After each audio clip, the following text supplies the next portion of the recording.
Hola, ¿qué tal? Mi nombre es Carlos Loza y pues el día de hoy vamos a ver temas relativos a la sociedad virreinal y pues nuestra herencia precisamente cultural, porque México es un México mestizo que se va a crear con la fusión de varias razas, como fueron la raza indígena, la raza española, la raza negra, etcétera, etcétera, etcétera, ¿no? Eh, si nosotros tuviéramos una pirámide poblacional, veríamos que encontraríamos, digamos, cuatro estratos, ¿no? La oligarquía, la sociedad de castas, los indígenas y los esclavos, ¿no? Que son la base de la sociedad. Vamos a comenzar a explicar qué es la oligarquía. Por oligarquía, la palabra oligarquía significa el poder de los ricos, ¿no? Que traducidos a términos sociológicos, podemos decir que la oligarquía es un grupo de familias poderosas que detentan el poder político, económico y social en una región y que se encuentran unidas a través del matrimonio, el compadrazgo y los negocios, ¿no? Cuando hablamos de oligarquía, hablamos de un grupo de familias poderosas que son las que tienen, pues, digamos, el poder de tomar decisiones, ¿no? Que tienen el mando en la sociedad, ¿no? Y pues esta oligarquía, pues va a ser un grupo muy cerrado, ¿no? Ojo, no hay que pensar como de repente pues nos lo pone la historia oficial, ¿no? Casi siempre la historia oficial nos dice, todos los españoles eran ricos, todos los indígenas eran pobres. Y la verdad es que no es así. Vamos a tener en el mundo virreinal, pues, españoles muy ricos, españoles de clase media y españoles pobres, que vivían en vecindades y que pues trabajaban para ganarse la vida como cualquiera de nosotros, ¿no?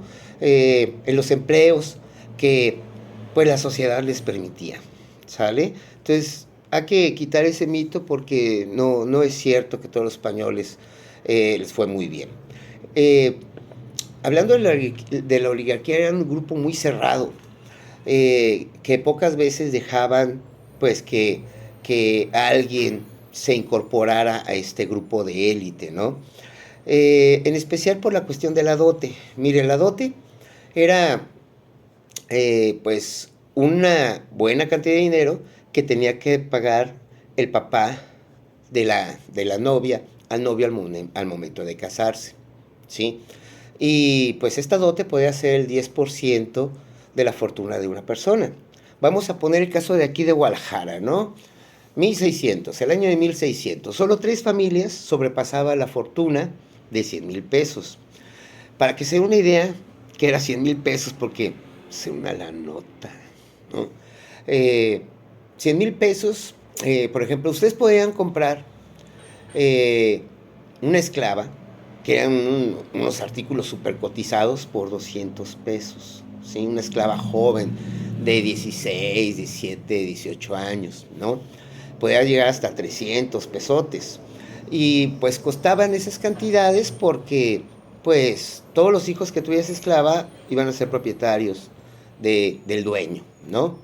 Entonces no había criadero de esclavitos, pero sí una mujer joven podía tener 5 hijos que cuando crecieran podían ser vendidos por el dueño, ¿no?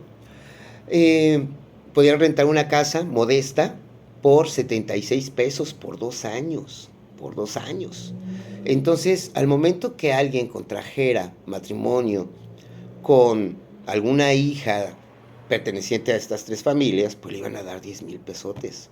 Era una fortuna, iba a ser un nuevo rico, porque 10,000 pesos te podías comprar una o dos haciendas, podías comprar varias casas, podías vivir bien.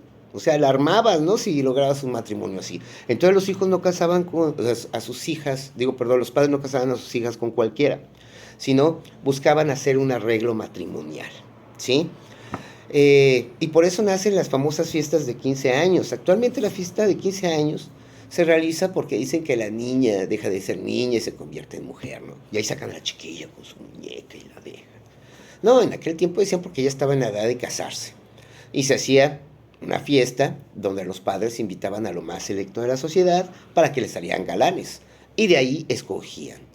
Generalmente quien escogía a la pareja no era la chiquilla, sino pues era el papá, porque a través del matrimonio buscaban hacer un buen negocio, porque ya que se iban a desprender de una la nota, pues había que sacar ganancia o salir bien parados, ¿no? Y retomando el caso de estas tres familias, miren, el señor Celedón González Apodaca. Celedón, pues tenía varias haciendas, era dueño de los portales ahí en el centro. Acuérdense que los portales son los arquitos. Y pues era donde se realizaba el comercio y demás, ¿no? Era dueño del famoso Portal Quemado, ahí donde estuvo Milano por mucho tiempo, ¿no? Hay un costado de la Plaza de Armas. Y él tenía dos hijas en edad de casarse. Entonces se tenía que desprender de 20,000 pesos, ¿no? O sea, el 20% de su fortuna. Entonces, ¿qué va a hacer Celedón?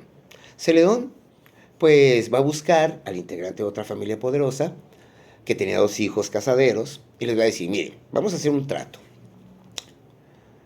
Vamos casando a nuestros hijos, ¿no? Yo te voy a dar 20,000 pesos por el matrimonio de las dos, pero tú a cambio vas a garantizar que el ayuntamiento en aquel tiempo, muchachos, era el quien se encargaba de abastecer eh, pues a la ciudad de alimento, ¿no? A través de lo que era las alhóndigas se compraba el grano, a través de los rastros se compraba la carne, pero el ayuntamiento era el encargado de comprarlo y redistribuirlo. No es como hoy que llegan al Felipe Ángeles o al Abastos y vendes tu cosecha y bla, bla, bla. No, el ayuntamiento regía todo y fijaba los precios. Y resulta que esta familia pues tenía a varios integrantes trabajando dentro del ayuntamiento. Entonces el león le dice, yo te doy 20,000 pesos, pero tú a cambio vas a garantizarme que me vas a comprar toda mi mercancía por 5 años a tal precio. Y hacen el pacto y se casan. A los 2 años y medio Celedón recuperó su inversión. Y a los 2 años y medio ganó otros 20,000 pesos, o sea que su fortuna ascendía ya a 120,000 pesos. O sea, ¿era o no era negocio? Pues era un negociazo. El matrimonio se va a utilizar para esto. Por ejemplo, cuando llegaba alguna autoridad importante desde España, digamos un presidente del ayuntamiento, un presidente de la Real Audiencia, que era la máxima institución del reino, ¿no? Si era soltero, pues luego le arrimaban a las hijas, mira, ahí está mi hija para que te cases con ella, te voy a dar tanto de dote. ¿Y dónde estaba el business? Pues la versión fiscal, ¿no? Yo me caso, te doy la dote y al rato tú me cobras menos impuestos, ¿no? Así bajita el agua, nos hacemos los que no vemos y demás, ¿no? Entonces el negocio a través del matrimonio pues era constante, ¿sale? En ocasiones, por ejemplo, había un matrimonio arreglado y al poco tiempo moría la muchacha. Entonces, por ley, el muchacho tenía que regresar la dote, cuando menos un porcentaje de ella. Pero las familias de la difunta decían, híjole, ya se me murió mi hija, pero aquí está su hermana para que te cases con ella. ¿Por qué? Porque los arreglos matrimoniales eran convenientes para las familias. Entonces, así se va a conformar esta oligarquía. Una familia poderosa trataba de emparentar a sus hijos, a sus nietos, con las familias más importantes de todo el reino, con las autoridades, etcétera. Entonces, de esa forma ellos controlaban pues prácticamente todo, ¿no? Y esa va a ser la oligarquía. La oligarquía va a perseguir siempre la nobleza. Recuerden que en el mundo español y en el mundo europeo de aquel tiempo había, por decirlo así, dos clases, ¿no? Los nobles y los pelados, ¿no? Y para adquirir la nobleza le tenías que hacer un gran favor al rey, ¿no? Puede ser haber hecho un gran tratado o haber participado en una batalla y ganarla para el rey. Y el rey te otorgaba un título de nobleza, que puede ser conde, que puede ser marqués o el don. El don aquí lo utilizamos pues para señalar a la señora de las papas, ¿no? Ahí viene la doña de las papas, el don de los camotes, ¿no? O el don de la tienda. A mí me dicen don. Eh, pero realmente el don era como el sir allá en Inglaterra, ¿no? Era un título que otorgaba el rey, ¿va? Entonces, bueno, esa es la oligarquía. Ahora vamos al segundo estrato, que es la sociedad de castas. Los españoles, al poco tiempo que arribaron, se dieron cuenta que iban a perder el control político de las colonias ante, pues, los nacidos en América, porque eran pocos los españoles que venían a comparación de, pues, los nacidos aquí en el continente. Entonces, pues ellos van a inventar, o van a aplicar, más bien dicho, el sistema de castas, ¿no? Que se basaba en lo siguiente. Los españoles decían que había 4 razas que convivían en el continente americano. La raza española, que decían, no, la raza española es la mejor. Vean todo lo que conquistamos, trajimos aquí la verdadera religión, el arte, creamos el imperio más grande de toda la historia. Es que somos una raza superior, ¿no? Somos la onda. Decían, en América convive también una segunda raza que es pura, ¿no? Que es la raza indígena. Pero los indígenas tienen un problema. Decían por ubicación geográfica, por clima, bla, bla. Todo el que nace en América es estúpido, es tonto, ¿no? Disculpe la palabra, pero es lo que decían, ¿no? Todo el que nace en América es tonto, decían. Y luego decían, existe una tercera raza, que es la raza negra, por eso están más abajo que los indígenas. Porque los negritos ni siquiera tienen un alma. Ese va a ser el argumento para esclavizar a la gente de África y a la gente de Asia, porque decían que no eran, no tenían un alma, y al no tener un alma eran como animales con forma de hombre y podían tener dueño, ¿no? Y finalmente decían, existe una cuarta raza, que es la raza china, que no eran chinos, era gente que traían de las Filipinas, que eran poquitos, también decían que no tenían un alma y por eso los pusieron en el cuarto del calafón. Entonces, tomando en cuenta lo que les acabo de mencionar, ¿qué pasaba cuando una pareja de españoles pues tenía un hijo aquí? ¿Ese niño será igual que un español? La respuesta es no, según ellos, ¿no? ¿Por qué? Porque había nacido aquí en el continente. Entonces, para designarlo, pues inventamos la palabra criollos. Entonces, los criollos son hijos de españoles aquí en América. ¿Y cuál era el secreto? Que bueno, decían, bueno, es que nació aquí en América, son como los parecen españoles, son güeritos, son blanquitos, pero son más tontos. Entonces no tienen la capacidad, pues, para desarrollar un puesto público de alta relevancia, como puede ser el ser virrey, el ser obispo. Puede realizar, desempeñar puestos como presidente del ayuntamiento, regidor, pero no más allá, porque no tiene la capacidad, ¿no? Y luego, ¿qué pasaba cuando un español o española tenía un hijo con un indígena? ¿Ese hijo sería igual que un criollo? No, porque aparte de que nació en América, pues ya estaba el elemento indígena, ¿sí? Y los indígenas eran tontos desde antes, ¿no? Entonces inventamos la palabra mestizo. El mestizo tenía menos capacidad, según ellos, que el criollo, y por lo tanto estaba imposibilitado por siempre para desempeñar un puesto público, cualquiera que fuese.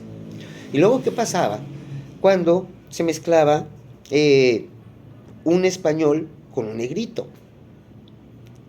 ¿Ese niño sería igual que un mestizo? No, porque nació en América y los negritos no tenían un alma. Entonces inventamos la palabra mulato, ¿no? Y así van a inventar cualquier cantidad de castas. Hace algunos años se decía que solo habían existido aquí en la Nueva España 16 castas.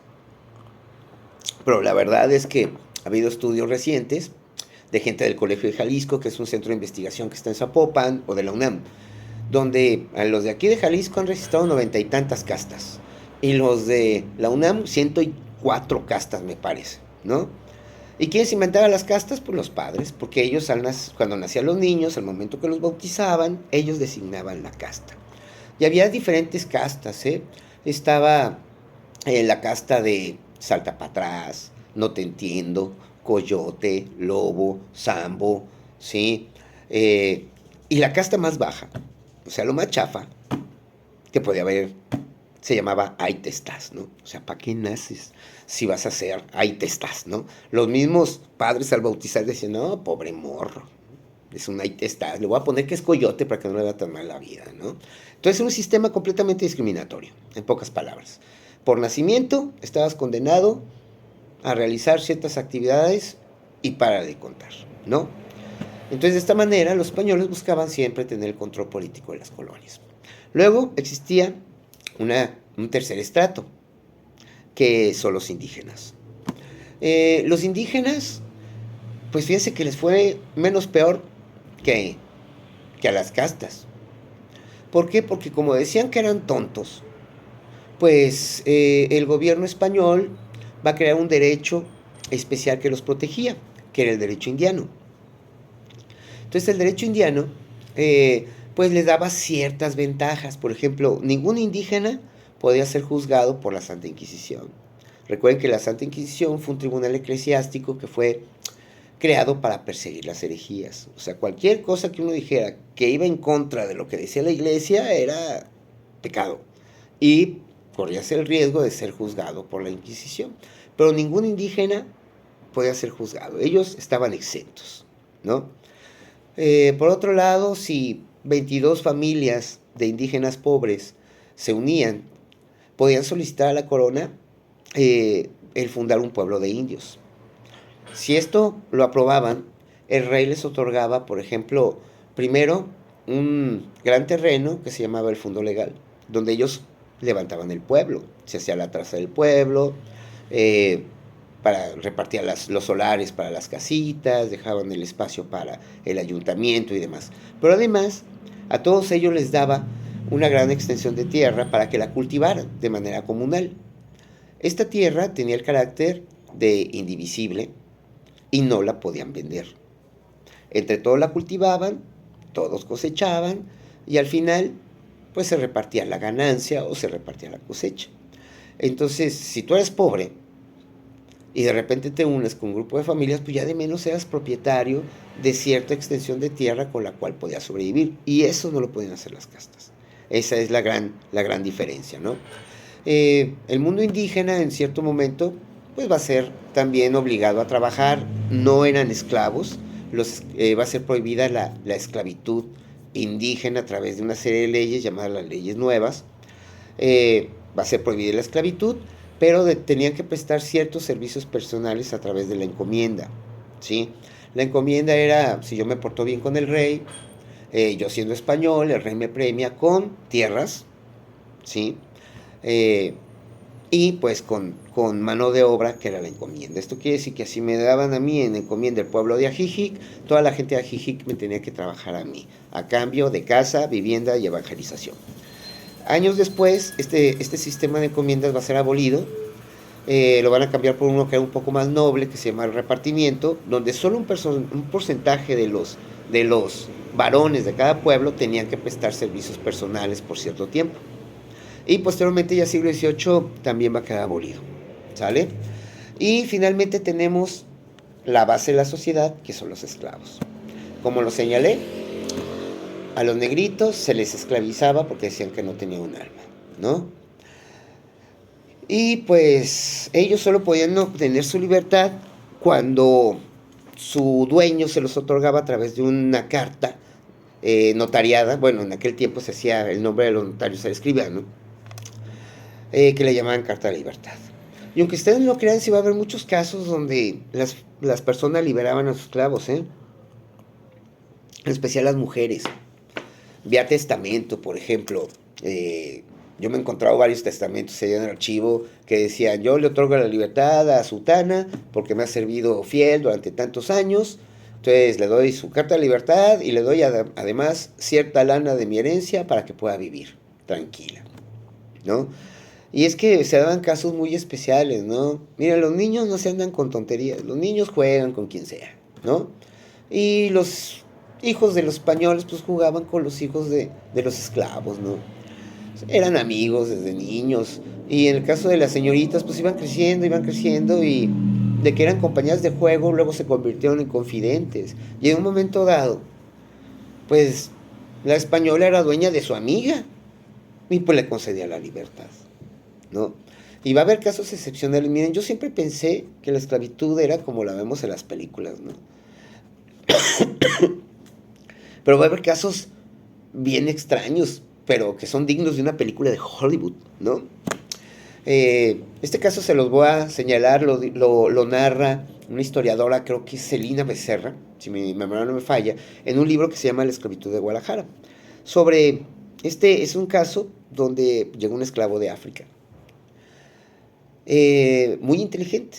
Entonces solo se enseñó a leer, quién sabe cómo, y se enseñó a hacer cuentas. Entonces el dueño se percata de esto y era comerciante y dice: pues este me va a servir para los business, ¿no?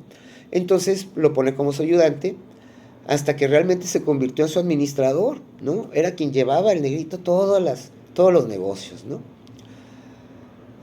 Y pues en cierto momento, pues le pide autorización a su propietario, para hacer negocios. Dice, oiga, déjame hacer business, ¿no? Y el otro sorprendido dice, pues órale, ¿no? Y pues este personaje comienza a hacer dinero, hasta que agarra una cantidad y lo busca y le dice, ¿sabe qué? Quiero comprar mi libertad. Y pues el español sorprendido dice, pues órale, ¿no? Y el negrito se compra a sí mismo, se convierte en persona libre y luego se asocian y terminaron siendo grandes cuates, ¿no? O sea, son casos excepcionales, pero la esclavitud aquí en Guadalajara no va a ser tan ruda. No puedo hablar de la esclavitud, por ejemplo, en otras regiones del país, ¿no? Allá en Veracruz, o los esclavos que hacían trabajar en las minas, que tenían muy poco tiempo de vida. Pero eh, en ciertas regiones la esclavitud no va a ser tan ruda, ¿sí?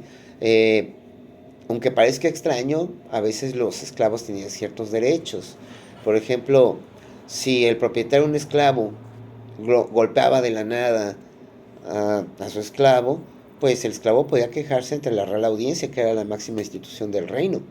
Y si lo comprobaban, obligaban al dueño a venderlo. Lo tienes que vender, como sea, y si no, te lo vas a quitar, ¿no? Entonces, tenían ciertas ventajas, aunque, pues, no dejaba de ser esclavitud, no dejaba de ser algo, pues, horrible, ¿no? Y bueno, todas estas razas con el tiempo se van a fusionar. Por ejemplo, en el siglo XVI a finales, digamos 1599, según...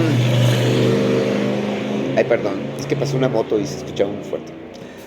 Eh, en aquel año había más gente negra que blanca aquí en Guadalajara. Pero va a llegar un momento en que ya traer gente de África no era necesario.